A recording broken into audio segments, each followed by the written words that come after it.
Tere siit kenast eestimaisest suveõhtust. Kutsun sind osalema festivalil ühenduses, mis toimub Adilas 16.–18. juulini. Mina lähen sinna, olen üks esinejatest.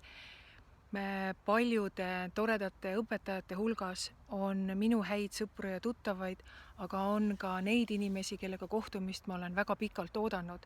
Nüüd on minul see võimalus ja sinul on ka.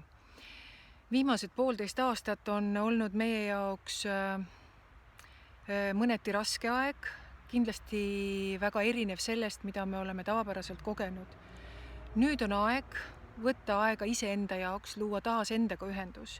Luua ühendus nendega, kes on sinu kõrval, kes sind väga ootavad ja luua ühendus nii loodusega meie ümber kui ka algallikaga. Seda kõike me saame kogeda eeloleval festivalil. Tule ise ja võta oma sõbrad kaasa. Kohtumiseni!